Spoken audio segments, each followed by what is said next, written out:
Good morning, children. Today we will see how to calculate bond order. It's quite important and expected almost every year in almost all the exams and wherever you have this as a part of syllabus. Even in your competitions, normally it is asked everywhere. Now, children, what is bond order first? Bond order. The name is indicating. Now, what is this? It is half of the number of electrons in bonding and anti-bonding molecular orbital. It is half of the difference between the number of electrons in bonding and anti-bonding molecular orbitals. NB means number of electrons in BMO, bonding molecular orbital. Na means number of electrons in anti-bonding molecular orbital. Its difference and its half is called bond order. So it is half of the difference between the number of electrons in bonding molecular orbital and anti-bonding molecular orbital. Half of the difference, right? Now, children, with the help of calculation of bond order, we get to know whether the species will be stable or less stable or highly stable or will not be existing. One thing. Secondly, while doing so, while filling electrons and while calculating bond order, we also get to know if there's any electron unpaired or so. So we also get to know the magnetic nature of the chemical species, whether it is paramagnetic or diamagnetic. You know probably very well that if in a chemical species all the electrons are paired, the species is diamagnetic. Such species are not attracted towards the magnetic field. And if any chemical species has got even one electron unpaired, such a species is paramagnetic. Such species get attracted towards the magnetic field. So you need to know some of these basic points. Then again repeat, you should keep that table before you for filling of the electrons. I gave you two tables, sigma 1s2, sigma star 1s2.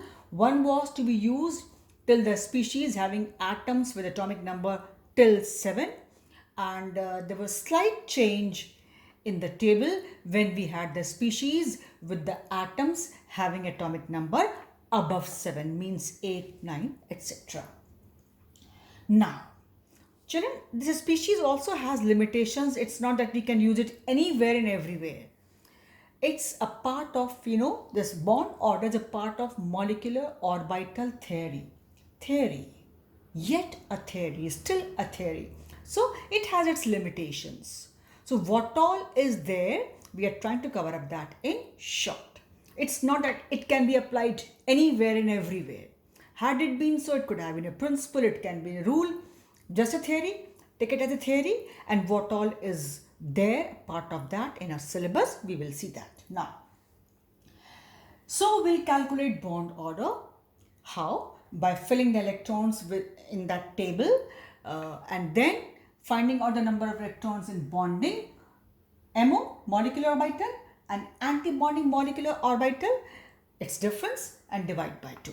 Fine. Now, children, while doing so, if the bond order is 0, means there's no bond, bond order is 0. So such a species does not exist. Point number 1. Point number 2. If the value is less than 0 or negative, the species is highly unstable. Naturally, if the bond order is of that low level that goes in negative, it means the species is highly unstable, will not have long life, will be highly unstable. Then children, higher the bond order, greater the bond order, greater will be the bond dissociation energy, or say bond energy. Similarly, children, if the bond is strong, means atoms are closer, tightly bound, so means the bond length will not be high. So bond order and bond length They are inversely proportional to each other. Means higher the bond order, shorter will be the bond length. So I wrote BO inversely proportional to bond length. Means if bond order is higher, bond length will be having lower value. And if the value of bond order is smaller, then it will be having a longer bond length, right? So, and naturally children, again I repeat, bond order high means strong bond. A species which will have a strong bond means will have high bond energy, or better called will have high bond dissociation energy. One point. And if the bond is strong means combining atoms or the species, whatever is there, must be closer to each other, tightly held, tightly bound. With the result, the bond length will be shorter. So, bond order inversely proportional to bond length. Higher the bond order, shorter will be the bond length. But if higher the bond order, higher will be the bond dissociation energy or bond energy, and stronger will be the bond. Similarly, greater will be the stability. Greater the bond order, greater will be the stability. The species will be more stable. Then children, if all electrons are paired, the species will be diamagnetic. If any electron unpaired, the species will be paramagnetic. So these were some points which you had to keep in mind for bond order. You be sure whether it is any test or any exam, it has to be there. Then children, suppose, I'm just taking one or two examples here. Suppose you have to calculate bond order of Be2. You see, for calculating bond order, the species should have at least 2 atoms. A single atom is not forming any bond. With the result, say for example, I took as Be2. One beryllium atom has got 4 electrons. So 4 and 4, 8. So how it is there? I told you the table last time. It should be before you. Sigma 1 is 2. Then it's anti-bonding. Sigma star 1 is 2. Then sigma 2s2. Then sigma star 2s2. Right? It's bonding and then anti-bonding. Bonding and then anti-bonding. The star shows anti-bonding. So 4 and 4, 8 electrons.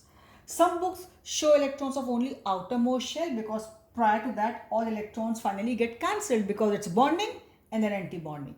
But to make you more easy, more simple and better understanding, I am taking all the examples. You may also go like this. So I have filled sigma 1 is 2, sigma star 1 is 2, sigma 2 is 2, sigma star 2 is 2. Total I have got 8 electrons. Now, this you see 2 here and 2 here, because these are bonding. There are no stars. So 4 here as per formula, bonding. And this star here and this star here. 2 and 2, 4. 4 are in anti-bonding. So 4 minus 4 by 2.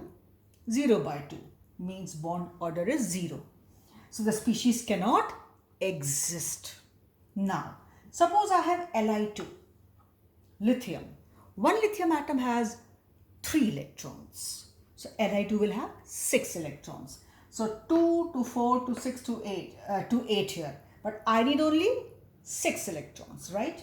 So the table will go like this only, because the table is one and the same for the species having atoms with atomic number 7. So it is there. So 2 to 4 to 6. The table is ready there. So 6 means 2 and 2, 4 electrons here in bonding. This will not be there that time. And 2 will be in anti-bonding. Why this will not be there? Because we need only 6 electrons. So this will not be a part of our counting electrons that time. So 2 and 2, 4 bonding, and this will be 2 in anti-bonding. So 4 minus 2 upon 2, 2 by 2, 1. The species will exist, and we can see all electrons will be paired, hence the species will be diamagnetic. Right? Then come here, Li2 plus. Let us see whether this species will exist or not, and what will be the nature, its magnetic nature. So children, Li2 plus means Li2 first. So we know Li1 atom has got 3 electrons, 2 means 6 electrons. So 3 and 3, 6. Correct? Now plus 1 means 1 gone. How many left? 5. So now I have to fill only 5 electrons. Correct? Now table is the very same. I have just written a part of the table being used for beryllium too. So all can be done within this part of the table only. Now 5 electrons as we have seen here required. So table is the same here. So 2 will be here. Sigma 1 s2, then sigma star 1 s2. How many filled? 4. Then sigma 1s, 1 will be there. 2 will be there only when we had all 6. I have 5, so now it will be sigma 2s, 1 only, it will be 1. Not 2. Table has 2, but were you having all the time 2 electrons, or P was having 6 electrons all the time in your above also? No. P could have any number from 1 to 6. S could have any number from 1 to 2. D could have any number from 1 to 10. So it is likewise. So we write 1s2, 2s2, 2p6, but 6 is not all the time. Similarly, sigma 1s2, sigma star 1s2, sigma 2s2 does not mean it is 2 all the time. When I don't have the other electron for pairing up, it will not pair up. So sigma 1s2, 2 electrons done. Sigma star 2s2, 2 electrons done. Now sigma 1s, 1.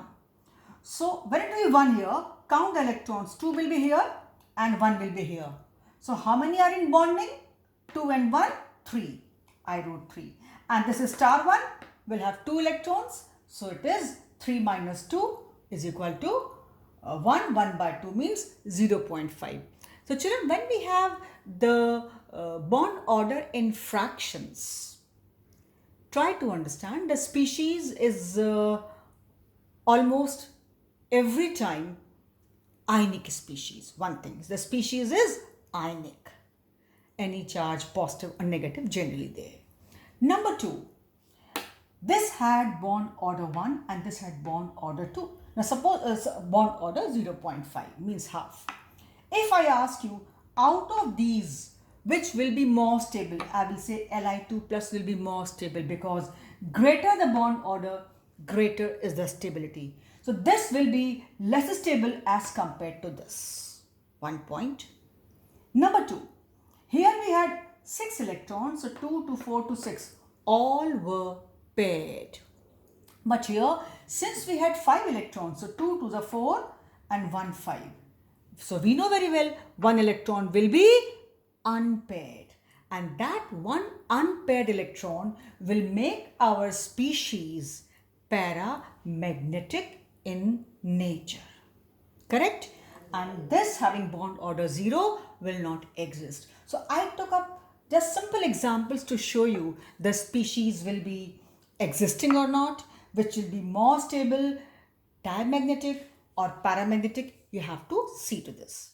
So I hope this simple thing, which is important, should be clear to you. But as I'm telling you children, you should have that table all the time on your tips. Please remember this table which I gave you on the last turn. Keep that ready with you, okay? And that should be on your tips. With also keeping in mind the difference that if atomic number is above 7, then what change is there?